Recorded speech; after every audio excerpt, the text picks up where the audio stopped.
ஒரு சின்ன டெக் வேலைய முடிக்கலான்னு உட்கார்ந்தா அது எப்படி ஒரு பெரிய தலைவலியா மாறும்னு எப்பவாவது யோசிச்சு பார்த்திருக்கீங்களா?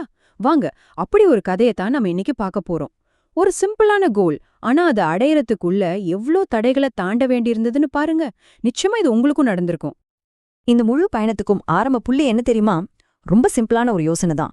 ஒரு இங்கிலீஷ் யூடியூப் வீடியோவோட டிரான்ஸ்கிரிப்டை எடுத்து அதை தமிழ்ல மொழிபெயர்க்கணும், அவ்வளவுதான். இது கேட்கும்போதே ஒரு சிரிப்பு வருதில்ல.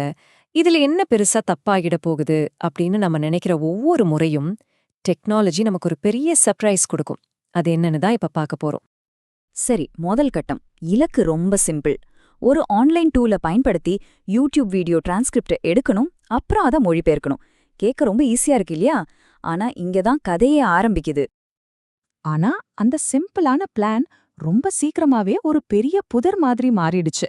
முதல் கட்ட தடைகள் எப்படி ஒன்னு பின்னாடி ஒன்னா வந்து மொத்த பிளானையும் தடம் புரள வச்சதுன்னு இப்ப நாம பார்க்கலாம். எல்லாமே ஆரம்பிச்சது ஒரு ஆடியோ பிரச்சனையில தான். மீட்டிங் ஸ்டார்ட் ஆனதும் நம்மளோட தேசிய கேள்வி ஹலோ கேக்குதா வந்தது. வால்யூம் ஃபுல்லா வச்சும் ஒருத்தர் பேசுறது இன்னொருத்தருக்கு கேட்கவே இல்ல. இது எல்லா ஆன்லைன் மீட்டிங்லயும் நடக்கிற முதல் சவால். இந்த ஒரு வரியில அத்தனை ஃப்ரஸ்ட்ரேஷனும் இருக்கு பாருங்க. ஒண்ணுமே கேட்கல, என் காதுதான் போயிடுச்சா. இது வெறும் டெக்னிக்கல் பிரச்சனை மட்டும் இல்ல, ஒரு கட்டத்துக்கு மேல நம்ம மேலேயே நமக்கு டவுட் வந்துரும் இல்லையா? ஒரு பக்கம் ஆடியோ பிரச்சனையில போராடிட்டு இருக்கும்போதே அடுத்த அடி விழுந்துச்சு. திடீர்னு யூஸ் பண்ணிட்டு இருந்த ப்ளூடூத் மவுஸ் வேலை செய்யறது நிறுத்திடுச்சு. பிரச்சனைகள் எப்பவுமே தனியா வராதுன்னு சொல்றது எவ்ளோ கரெக்ட் பாருங்க. இதுதான் டெக் பிரச்சனைகளோட ஒரு வேடிக்கையே. அதுங்க ஒண்ணுக்கொன்னு சங்கிலி தொடர் மாதிரி கனெக்ட் ஆகியிருக்கும். ஒரு பிரச்சனைய சரி செய்ய போனா அது இன்னொரு புது பிரச்சனைய கூட்டிட்டு வரும். இங்கேயும் கரெக்டா அதுதான் நடந்தது. சரி, ரெண்டு பேரும் சேர்ந்து இந்த பிரச்சனைகளை சரி பண்ணலாம் ட்ரை பண்ணா அதுக்கு ரொம்ப முக்கியமா தேவைப்படுற ஸ்கிரீன் ஷேரிங்கே வேலை செய்யல. ஒருத்தர் ஸ்கிரீன்ல என்ன நடக்குதுன்னு இன்னொருத்தரால பார்க்கவே முடியல. இதனால அந்த போராட்டம் இன்னும் கஷ்டமாயிடுச்சு. இந்த சின்ன சின்ன பிரச்சனைகளை எல்லாம் தாண்டி இப்ப நாம கதையோட மிகப்பெரிய திருப்புமுனைக்கு வந்துட்டோம். இது கிளவுட் ஸ்டோரேஜ் சம்பந்தப்பட்ட ஒரு பெரிய குழப்பம்.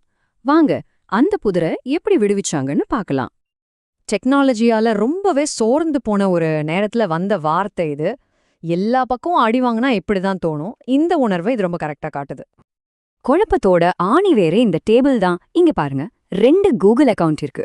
ஒண்ணுல வெறும் 15 GB ஸ்டோரேஜ் தான், அதுவும் 82% ஃபுல் ஆயிடுச்சு. ஆனா இன்னொரு அக்கவுண்ட்ல 2 TB, அதாவது கிட்டத்தட்ட 2000 GB இடம் காலியா இருக்கு. பிரச்சனை எங்க ஆரம்பிச்சதுன்னு இப்ப புரியுதா?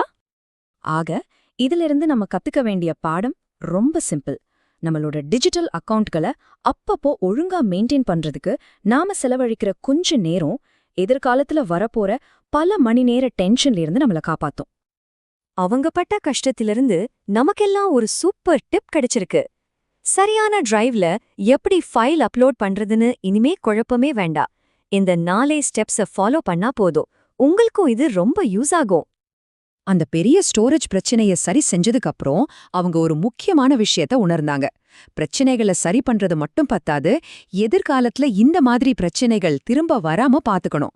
அதுக்காக தங்களோட வேலைய இன்னும் திறமையா செய்ய சில டிஜிட்டல் கருவிகளை உருவாக்க ஆரம்பிச்சாங்க. இந்த முன்பின் ஒப்பிடு வித்தியாசத்தை தெளிவா காட்டுது. முன்னாடி ஒவ்வொரு தடவையும் ஒரு டூலை தேடி கண்டுபிடிக்க வேண்டியிருந்தது. ஆனா இப்போ டெஸ்க்டாப்ல ஒரே ஒரு கிளிக். எவ்ளோ நேரம் மிச்சமாகுது பாருங்க. அந்த குழப்பத்திலிருந்து அவங்க உருவாக்குன சில சூப்பரான கருவிகள் தான் இது. கூகுள் டிரைவுக்கு ஒரு ஷார்ட்கட், டிரான்ஸ்கிரிப்டிங் டூலுக்கு ஒரு ஷார்ட்கட், ஸ்கிரீன் ரெக்கார்டிங்னு. இனிமேல் வேலைகள் வேகமாவும் ரொம்ப சுலபமாவும் நடக்கும். இத்தனை பிரச்சனைகள், இத்தனை மாற்றுப்பாதைகள் எல்லாத்தையும் சரி செஞ்சதுக்கப்புறம் கடைசியா அவங்க எங்க ஆரம்பிச்சாங்களோ அங்கேயே வந்து நிக்கறாங்க. இப்பதான் அசல் வேலையா ஆரம்பிக்கவே தயாரா இருக்காங்க. வாங்க, அந்த பயணத்தை ஒரு தடவை திரும்பி பார்க்கலாம். ஒரு சிம்பிளான இலக்குல ஆரம்பிச்சு அதை ஸ்டார்ட் பண்றதுக்கே எவ்ளோ பெரிய வளைஞ்சு நெளிஞ்ச பாதையை கடக்க வேண்டியிருந்ததுன்னு இந்த டைம்லைன் நமக்கு தெளிவா காட்டுது. சரி, இவ்ளோ பெரிய குழப்பத்திலிருந்து கடைசியா நாம கத்துக்க வேண்டிய முக்கியமான பாடங்கள் என்ன? இந்த அனுபவம் நமக்கு என்னதான் சொல்லிக் கொடுக்குது? ஒரு பெரிய கஷ்டமான பிரச்சனைய முடிச்சதுக்கு அப்புறம் கிடைக்கிற அந்த அப்படா ஃபீலிங் இருக்கே, அந்த தருணத்தையும் அந்த சாதனை உணர்வையும் தான் இந்த ஒரு வரி கரெக்டா சொல்லுது. சுருக்கமா சொல்லணும்னா, இந்த முழு அனுபவத்திலிருந்தும் நாம கத்துக்க வேண்டிய பாடங்கள் இதுதான். டெக்னிக்கல் பிரச்சனை எல்லாருக்கும் வரும், அது சகஜம். ஆனா அதை நாம எப்படி அணுகுறோங்கிறது தான் முக்கியம். பொறுமையா இருந்தா எந்த புதிரையும் அழுத்திடலாம். இந்த பாடங்களை உங்க வாழ்க்கையிலயும் பயன்படுத்துறதுக்கு ஒரு சின்ன கேள்வி.